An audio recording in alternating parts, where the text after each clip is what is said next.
Okay, so we're back from the last segment, and in the last segment we went over how to create our clay jar using the clay by conditioning the clay, rolling it out in our pasta machine if you have one, by a roller like a pin roller if you have that, and then putting some type of texture on your clay if you would like texture.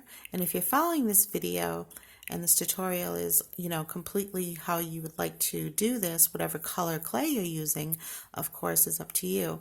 But if you're putting a texture on and you're following the tutorial as we are going along, you would have already have your texture on as well, like I have. And you will already have your jar texture as well. If you don't have the texture yet and you've just put your clay, that's fine. You would have smoothed out your cover. You would have also had already adhered it together. This adheres to this with some E6000, and I'll just show you again so that you're familiar with. Okay, you would have had an E6000 preferably. If you're using some other type of adhere, a glue adhesive, then that's fine, but make sure that is going to work for you in the long run. Okay, and so I went ahead a little bit, of course, and already smoothed out my clay. And then I went ahead and used my texturing, the same texturing tool that I used on my jar body, I'm using on the cover. So that's this here. And I will let you catch up. And while you're catching up on putting your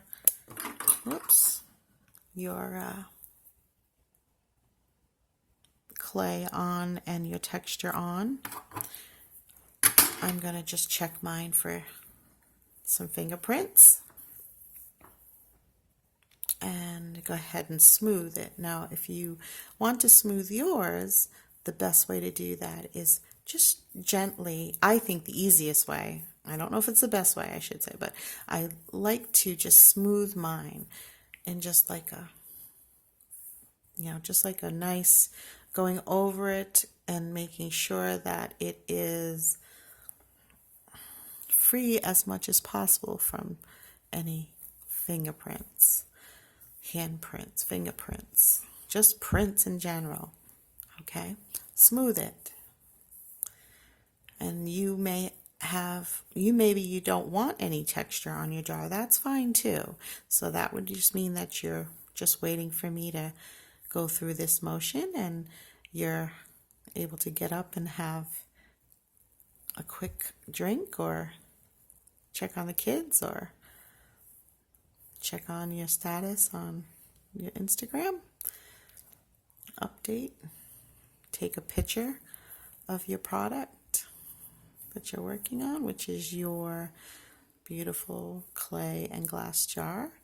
Okay, so now I'm done smoothing out my fingerprints, and I've already put my texture on. Again, you can do texture by any way that you like. You can make any design you want.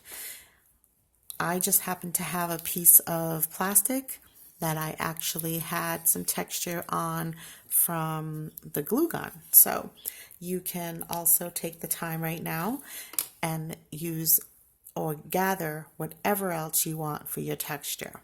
Now, this is also a good time if you'd like to take some extra clay and create a little glass topper. So for your treasure jar, you would have this cute little topper, and this is a time that you could create that and put that on.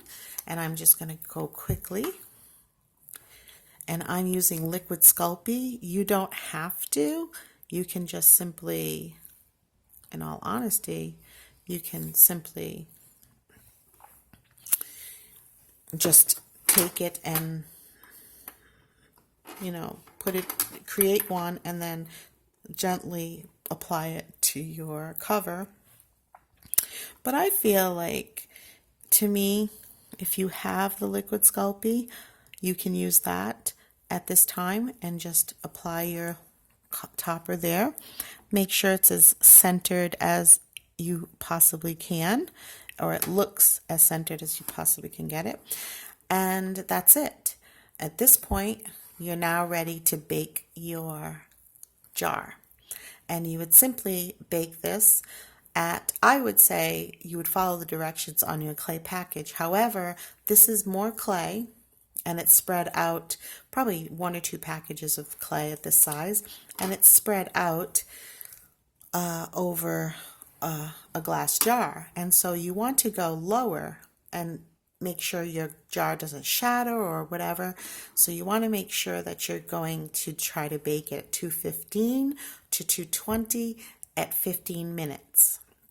So that's 212 to 215, anywhere in between that. I would say I'd start at 212 so that you're not burning or breaking a glass, for 15 minutes.